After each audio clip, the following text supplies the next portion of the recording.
Hello, IGNU student. Welcome back to my channel Mastering Education today. आज की video में हम लोग BCOC 133 that is business law जिसका आपका एग्जाम है उसके कुछ क्वेश्चंस देखने वाले हैं जो काफी इंपॉर्टेंट है। मैं पहले बता दूं इसमें ना 20 क्वेश्चंस है इस पीडीएफ में and I am not the person who can explain business law very easily. तो मेरे से जितने क्वेश्चन एक्सप्लेन हो पाएंगे या जो मेरे को लग रहा है कि हाँ मेरे को पता है मैं वो आपको कर दूंगी। अदरवाइज आप लोग ये पीडीएफ मेरे से परचेज कर सकते हो। नीचे मैंने आपको इंस्टाग्राम का लिंक दे रखा है, आप वहां पे मुझे टेक्स्ट कर सकते हो। जिसका टेलीग्राम चल रहा है वो टेलीग्राम पे कर देना, और जिसका इंस्टाग्राम चल रहा है वो इंस्टाग्राम पे कर देना, और वहां से आप ये मेरे से परचेज कर सकते हो for a basic minimum amount. लेकिन अगर स्टार्ट करते हैं तो मैं थोड़ा बहुत तुम्हें समझाती हूँ, तो मेरे को बताना कि तुम्हें समझ आ रहा है कि नहीं। ओके देखो, फर्स्ट क्वेश्चन है what is a contract, discuss the essential elements of a valid contract. मैं आपको पहले बता दूं, मुझे ना एक कमेंट आया था, बहुत ही अजीब कमेंट था कि मैम आपने तो सारे ही टॉपिक दे दिए इंपॉर्टेंट के नाम पे, और ऑल्टरनेटिव जो क्वेश्चन है ना वो सेम है भी नहीं। नहीं, ऑल्टरनेटिव क्वेश्चन का मतलब ये है कि वो क्वेश्चन सेम, क्वेश्चन की लैंग्वेज चेंज हो सकती है लेकिन आंसर सेम रहेगा। अगर यहाँ पे वो पूछ रहे हैं what is a contract, discuss the essential elements of a valid contract, तो ऑल्टरनेटिव क्वेश्चन क्या पूछ रहा है? Essential elements of a valid contract same. Law of contract is not the whole law of agreement nor is it the whole law of obligation. Comment. अब देखो ये line ना हम आगे पढ़ेंगे, ठीक है? तो इसलिए ये लॉ की कॉन्ट्रैक्ट की डेफिनेशन ही होती है, ठीक है? तो इसलिए ये सेम आंसर आएगा। फिर distinguish between an agreement and a contract and explain the essentials of a valid contract. अभी हम आंसर में ही पढ़ेंगे कि एग्रीमेंट से कॉन्ट्रैक्ट कैसे डिफरेंट होता है, तो ऑब्वियसली यही आंसर आएगा। ओके, तो इस चीज का ध्यान रखना, अल्टरनेटिव क्वेश्चन का सेम ही मतलब है। ओके देखो, पहले तो समझते हैं कॉन्ट्रैक्ट क्या होता है। कॉन्ट्रैक्ट ना बेसिकली एक ऐसी चीज है जो आपको लीगली बाइंड करा जाता है जिससे, ठीक है? मतलब एग्रीमेंट ऐसा होता है जहां पे आपके पास ऑफर है to accept, contract is legal, ठीक है? जैसे कि हर एग्जाम में पहले तो मैं बता दूं क्वेश्चन पूछा जाएगा, वेरी इंपॉर्टेंट क्वेश्चन है। हम अगर अपनी ना डेली लाइफ में बात करें तो बहुत सारे एग्रीमेंट करते हैं हम, ठीक है? जैसे कि आप ऑनलाइन फूड ऑर्डर करते हो, कैब बुक करते हो, या किसी से मोबाइल खरीदते हो, तो आप अग्री कर रहे होते हो वहां पे, ठीक है? लेकिन एक इंपॉर्टेंट बात याद रखो, हर कॉन्ट्रैक्ट एक एग्रीमेंट होता है लेकिन हर एग्रीमेंट कॉन्ट्रैक्ट नहीं होता, क्योंकि कॉन्ट्रैक्ट की लीगल डेफिनेशन कहती है an agreement enforceable by law is called a contract. ये देखो यहाँ पे दे रखी है, ये तुम्हें डेफिनेशन एज इट इज ही लिख कर आनी है, चेंज नहीं कर सकते इसे तुम, ठीक है? क्योंकि ये section 2H according to the Indian contract act के थ्रू ये दी गई है। ऑलराइट, अगर मैं सिंपल लैंग्वेज में समझाऊं तो जब किसी अग्रीमेंट को लॉ प्रोटेक्ट करता है और उसे लीगली एनफोर्स कर सकते हैं तब वो कॉन्ट्रैक्ट बन जाता है।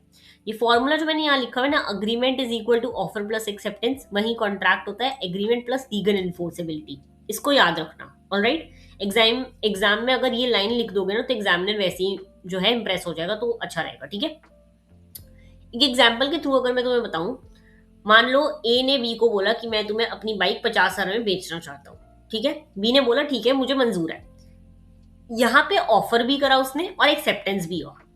अगर बाकी लीगल कंडीशन भी पूरी होती है तो ये जो है कॉन्ट्रैक्ट बन जाएगा। ओके, समझ आ गया? यानी कि ऑफर एक्सेप्टेंस तो होता ही है कॉन्ट्रैक्ट में, लेकिन यहाँ पे लीगल सारी कंडीशन जो है फुलफिल हो जाए तो वो कॉन्ट्रैक्ट होता है। ओके, अब इसके कुछ एलिमेंट्स देखते हैं जो इंपॉर्टेंट है वैलिड कॉन्ट्रैक्ट के। सबसे पहला आता है ऑफर एंड एक्सेप्टेंस। देखो, कॉन्ट्रैक्ट की शुरुआत हमेशा ऑफर से होती है, एक पर्सन ऑफर देता है और दूसरा एक्सेप्ट करता है। एक्सेप्टेंस जब क्लियर हो जाती है ना तो तब जो है उसको वो कॉन्ट्रैक्ट में चेंज हो जाता है, ठीक है? जब इसमें लीगली भी सब कुछ क्लियर हो, ठीक है? अगर एक्सेप्टेंस नहीं हुई तो कॉन्ट्रैक्ट भी कभी नहीं आएगा। ऑलराइट, फिर आता है intention to create legal relations. दोनों पार्टीज का इंटेंशन लीगल रिलेशन क्रिएट करने का होना चाहिए। बिजनेस अग्रीमेंट में यूजुअली जो है एक लीगल इंटेंशन ही होता है, सोशल अग्रीमेंट में नहीं, legal. Okay, lawful consideration, consideration का मतलब होता है रिटर्न में मिलने वाली वैल्यू। अगर देखो कोई कंसिडरेशन नहीं है तो कोई भी कॉन्ट्रैक्ट नहीं होगा। अगर आप लोग किसी सर्विस को देते हो और बदले में पैसे नहीं मिलते तो ये कंसिडरेशन है, ठीक है? अगर मतलब सर्विस दे रहे हो और पैसे मिल रहे हैं तो कंसिडरेशन है, नहीं मिल रहे तो कंसिडरेशन नहीं है।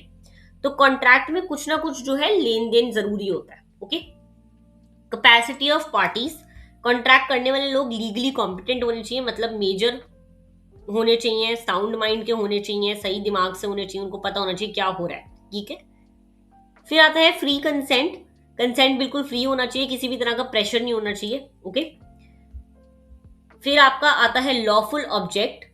कॉन्ट्रैक्ट का पर्पस लीगल होना चाहिए, अगर पर्पस इलीगल है तो कॉन्ट्रैक्ट वैलिड नहीं होगा। Okay. Certainty of terms, contract के टर्म्स क्लियर होने चाहिए, वेग या कंफ्यूजिंग टर्म्स नहीं होने चाहिए। ओके।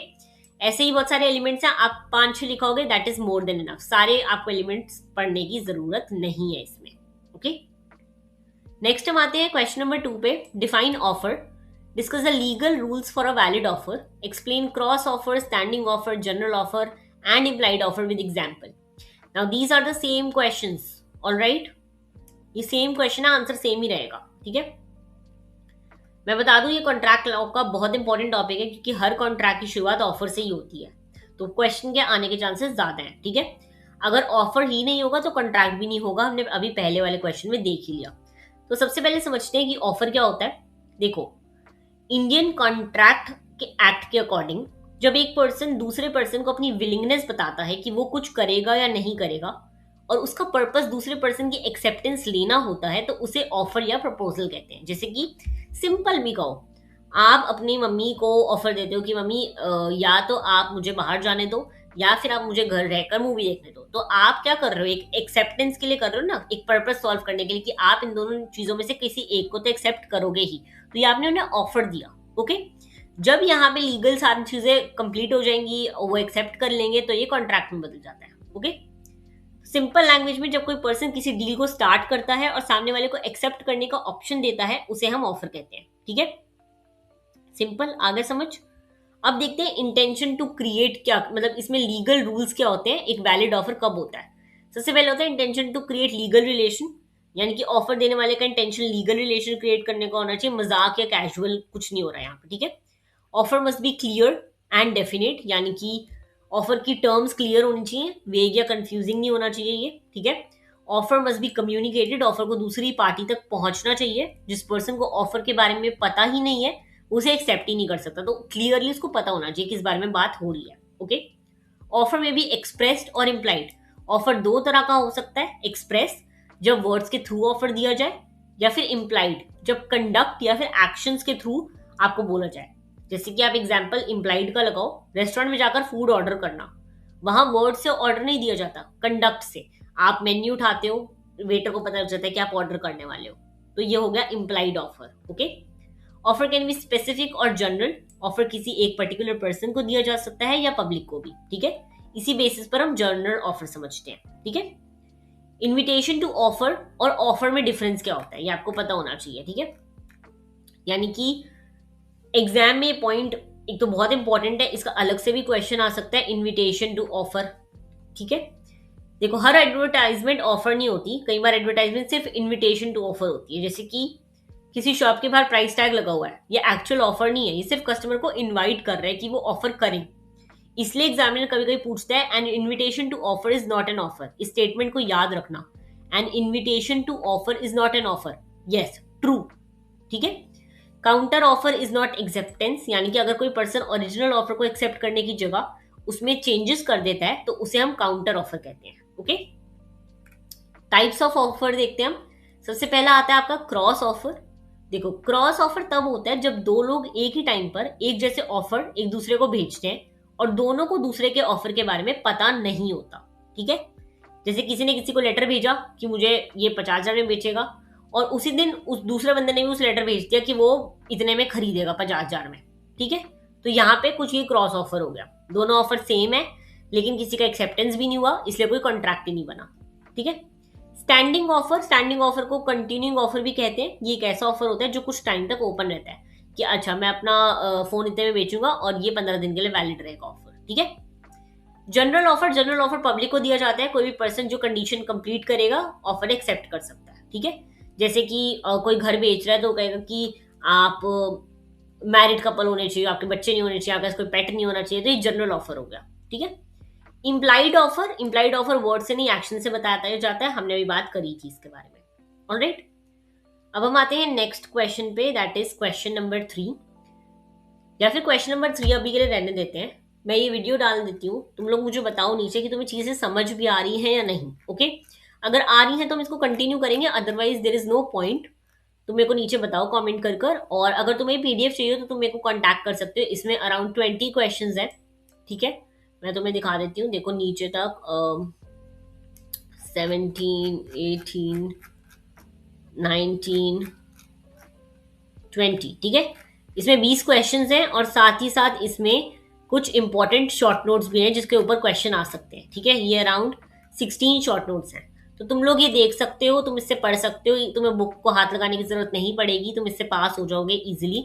तो अगर तुम्हें ये पीडीएफ चाहिए तो तुम मेरे को कांटेक्ट कर सकते हो इंस्टाग्राम पे, या फिर जिसका टेलीग्राम चल रहा है टेलीग्राम पे कर लेना।